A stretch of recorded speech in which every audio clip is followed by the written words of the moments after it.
महाराष्ट्र विधानसभा चुनाव से पहले महाविकास अघाड़ी गठबंधन ने 5 बड़ी गारंटी पेश कर दी हैं। वीकेसी मैदान में एमबीए की पहली चुनावी रैली में इन गारंटियों का ऐलान किया गया। कांग्रेस नेता राहुल गांधी, पार्टी अध्यक्ष मल्लिकार्जुन खड़गे, शिवसेना यूबीटी चीफ उद्धव ठाकरे और एनसीपी एससी प्रमुख शरद पवार ने मिलकर इन गारंटियों की घोषणा की। मुंबई के वीकेसी मैदान में हजारों की भीड़ के सामने ये 5 गारंटियां दी हैं। पहले हम आपको वो 5 गारंटियां बताते हैं। नंबर 1, महालक्ष्मी योजना। इसमें महिलाओं को 3,000 रुपए प्रति माह की वित्तीय सहायता मिलेगी और पूरे महाराष्ट्र में सरकारी बसों में मुफ्त परिवहन की सुविधा मिलेगी। नंबर 2, कृषि समृद्धि योजना। इसमें पूरे महाराष्ट्र में सभी किसानों के 3 लाख रुपए तक के कृषि ऋण माफ किए जाएंगे। इसके अलावा लगातार अपने ऋण चुकाने वाले किसानों को 50,000 रुपए का प्रोत्साहन भुगतान प्रदान किया जाएगा। नंबर 3, युवकन्या शब्द योजना। महाराष्ट्र के हर बेरोजगार युवक को 4,000 रुपए की मासिक सहायता प्रदान की जाएगी। नंबर 4, कुटुंब रक्षण योजना। इसमें महाराष्ट्र के सभी परिवारों को 25 लाख रुपए का किफायती स्वास्थ्य बीमा प्रदान किया जाएगा और सरकारी अस्पतालों में आवश्यक दवाएं मुफ्त प्रदान की जाएंगी। और नंबर 5, समानता हामी योजना।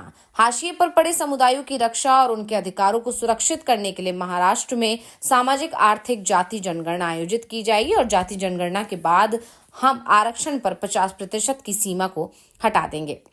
वैसे राहुल गांधी तो अपनी हर रैली में जाति जनगणना का दावा करते रहे हैं, लेकिन ये पहली बार है कि सहयोगी दलों के साथ उन्होंने चुनावों की गारंटियों में जाति जनगणना का मुद्दा रख दिया है।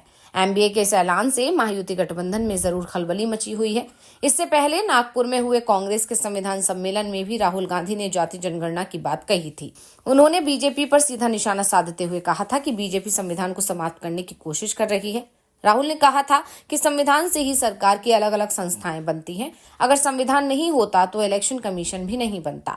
संविधान से हिंदुस्तान का education system, IIT, IIM, primary education system, secondary education system बना है।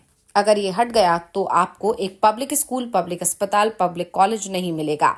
राहुल ने कहा कि जनता की बात सुनते वक्त मेरे पास एक छोटी सी आवाज आई, जातिगत जनगणना, लेकिन फिर धीरे धीरे ये आवाज बड़ी हो गई। इसे हमने जातिगत जनगणना का नाम दिया है, पर इसका असली मतलब न्याय है। मेरी सोच है कि बिना शक्ति और धन के आदर का कोई मतलब नहीं है। राहुल गांधी ने कहा कि डॉक्टर बाबा साहेब अम्बेडकर ने जो संविधान बनाया वो केवल एक किताब नहीं है, बल्कि जीवन जीने का तरीका है। आरएसएस और भाजपा के लोग जब संविधान पर हमला करते हैं तब वो देश की आवाज पर हमला कर रहे होते हैं। उन्होंने कहा कि आरएसएस संविधान पर सीधा हमला नहीं कर सकता। अगर वो इनके खिलाफ आगे आकर लड़े तो 5 मिनट में हार जाएगा, इसलिए वो लोग इस पर छिपकर हमला करते हैं। वैसे एक बात साफ है कि इस बार महाराष्ट्र चुनाव में राहुल गांधी जाति जनगणना और संविधान का मुद्दा उठाने की कोशिश में है और ये सफल होता भी दिखाई दे रहा है।